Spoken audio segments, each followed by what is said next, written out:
Olá, eu sou Rafael Alves. Hoje é 15 de março de 2020. Eu estou em Budapeste, na Hungria. 15 de março é uma data festiva para o país. É o início da Revolução Húngara de 1848, que vem se tornar a guerra pela independência do Império Austríaco. Apesar disso, a cidade está bastante vazia. Eu estou no momento na Praça dos Heróis. É possível ver que os museus estão fechados e há poucos visitantes, poucas pessoas caminhando pelas ruas.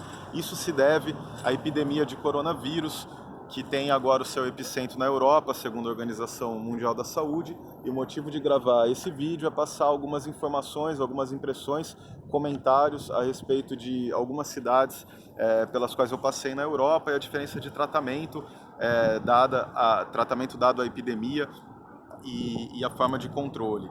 Bom, aqui na Hungria foi decretado o estado de emergência no dia 11 de março. A Hungria contava ainda poucos casos. O estado de emergência incluía medidas como a restrição de entrada de estrangeiros vindos da Coreia do Sul, do Irã, da China e da Itália, fechamento das universidades, entre outras medidas.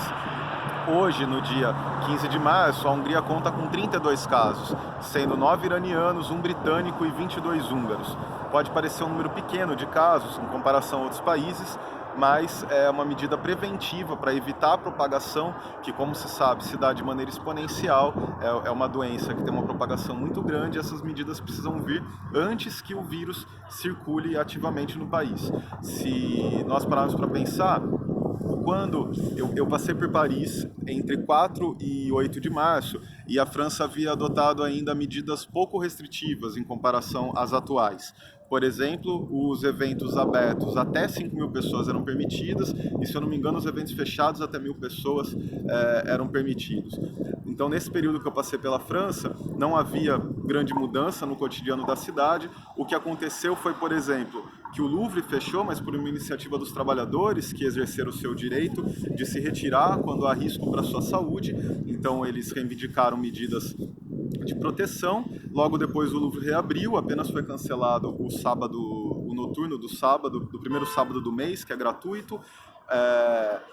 E depois da França eu passei pela República Tcheca, chegando no dia 8, entre 8 e 10 de março, também sem observar grandes mudanças. Claro, os lugares estavam com uma menor frequência, menos frequentados, havia distribuição de panfletos no aeroporto, higienização de mãos, mas não parecia haver grande preocupação na população.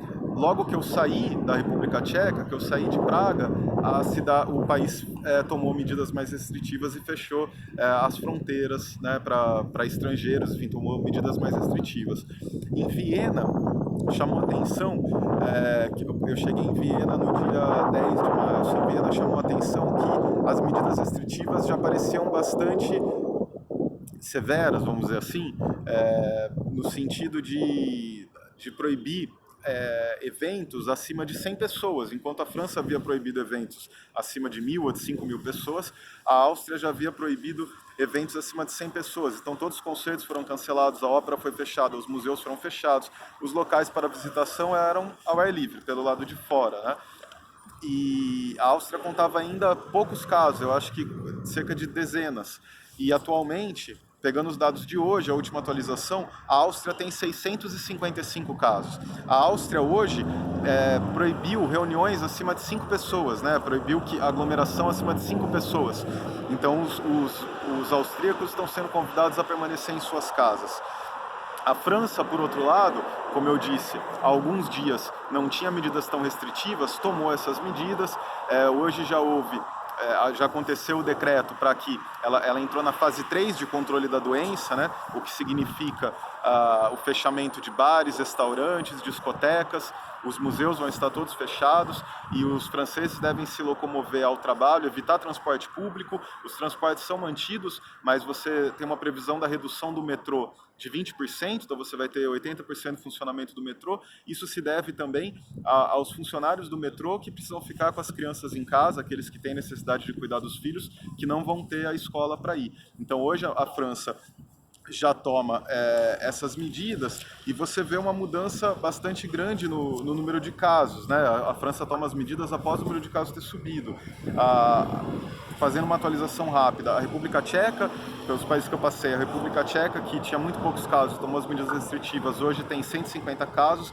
A Eslováquia, que foi um país pelo qual eu ia passar, né, ia passar por Bratislava e foi fechada a fronteira no dia da minha entrada, ela conta hoje com 42 casos.